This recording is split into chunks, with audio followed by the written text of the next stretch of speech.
Number two, again, great questions, Rob. What's the biggest challenge you're facing in your role slash business slash project right now, and how are you tackling it? This is a great question.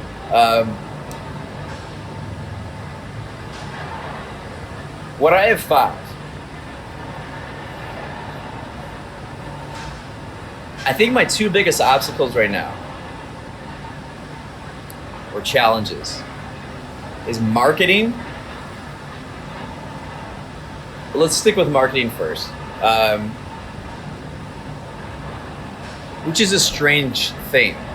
You would think, I grew up on a farm in the country, in a blue collar environment, and you're raised with the philosophy of, you know what, I'm just gonna work. I'm gonna put my head down, I'm gonna work and do my job, do my thing, right? But what I'm realizing is that no one notices, and it's like stunting growth, or it's like limiting growth and possibilities and opportunities by just like simply working, like putting my head down and working. So I have to, I suppose this is part of that, like the podcast and YouTube and social media and Instagram. It's like, how do you marketing? Marketing is my biggest challenge right now. But what how I'm approaching it or tackling it is really thinking about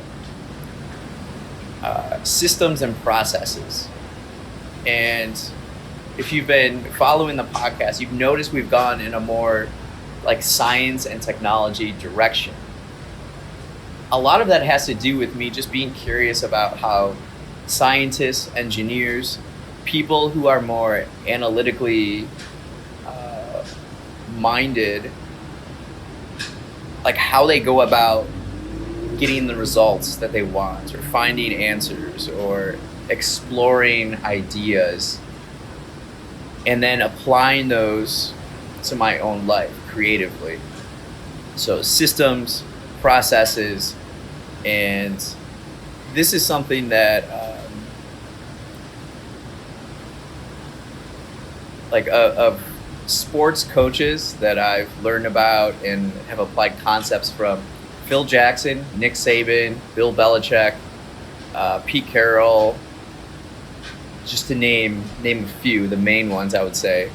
But like Nick Saban, I remember reading in his biography, process. And success isn't random. You know what I mean? It's very deliberate and it's thought out, and like we were saying before, you're preparing for a moment in the future. It doesn't exist right now, but you're using your imagination to place yourself in that moment. Then you have to work backwards. Like how do we do this thing? Step by step by step. And what do we have to do on a daily basis? So that's what I'm trying to work on right now, is preparation, organization, systems. That's how I'm going about it. Another challenge that I have, I think one of my biggest obstacles is not speaking better Spanish. And that might seem